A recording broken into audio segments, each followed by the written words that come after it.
Ma sœur, celle qui a détruit son mariage en le trompant avec son professeur de yoga, a franchi un cap inimaginable en simulant un cancer pour tenter de s'emparer de ma part de l'héritage de grand-mère et ainsi éponger ses dettes de jeu.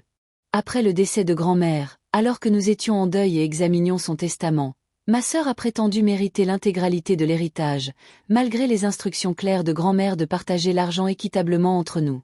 Son timing était plus que suspect, et compte tenu de ses antécédents, je ne pouvais m'empêcher de penser qu'elle utilisait cette prétendue maladie pour nous manipuler. Pendant des années, elle a lutté contre la drogue et le jeu, volant notre famille et disparaissant pendant des jours, pour ne revenir qu'après une cure de désintoxication avec de vaines promesses. Puis elle a rencontré son mari, et pendant un temps, elle a semblé changer. Elle a arrêté la drogue et le jeu, menant une vie de luxe, s'offrant des vacances extravagantes, organisant des fêtes somptueuses et laissant quelqu'un d'autre gérer toutes les responsabilités. Mais l'illusion de stabilité s'est effondrée lorsqu'elle a été prise en flagrant délit d'infidélité, ce qui a mené au divorce. Au lieu d'assumer les conséquences de ses actes, elle a exigé une pension alimentaire. Aujourd'hui trentenaire, elle vit au sous-sol chez nos parents, sans emploi et dépendante financièrement, sans aucune intention de contribuer aux dépenses du foyer ni de devenir autonome, tout en puisant dans leurs finances. Lorsque nous avons abordé la question de l'héritage de grand-mère, elle a immédiatement prétendu mériter une part plus importante car elle n'avait pas de travail, affirmant que sa dépendance justifiait de s'approprier la totalité de la somme. Je lui ai calmement suggéré de trouver un emploi, même un poste débutant, mais elle a réagi avec indignation, qualifiant ses suggestions d'irrespectueuses et révélant ainsi son profond sentiment de droit acquis. Lorsqu'elle a soudainement annoncé être atteinte d'un cancer juste après avoir perdu la discussion, mon scepticisme n'a fait que croître.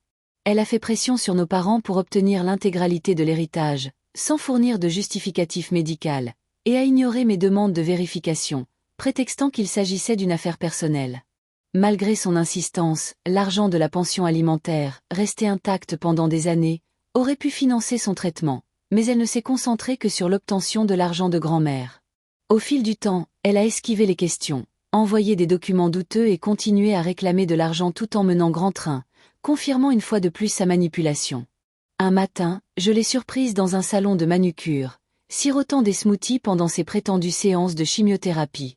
Confrontée à ces preuves, elle a soudainement prétendu être guérie et a exigé son héritage immédiatement, cherchant à se soustraire à tout contrôle.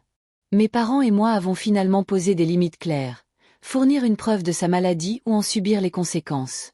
Cette confrontation l'a forcée à avouer son mensonge, révélant qu'elle avait repris les jeux d'argent et accumulé des dettes colossales, ce qui expliquait son empressement à obtenir l'héritage. En conséquence, mes parents ont décidé qu'elle ne recevrait rien pour le moment, sa part étant bloquée jusqu'à ce qu'elle fasse preuve d'un réel effort de changement. Mon père, profondément blessé, a même modifié son testament pour l'empêcher de recevoir ses biens à l'avenir. Ma sœur, réalisant que son château de cartes s'écroulait, s'est tournée vers ma mère et moi pour trouver du réconfort, mais nous restons fermes. Nous lui apporterons de l'aide, mais seulement si elle s'engage à être honnête, responsable et à reconstruire sa vie. Plus de mensonges, plus de passe-droit, plus de manipulation.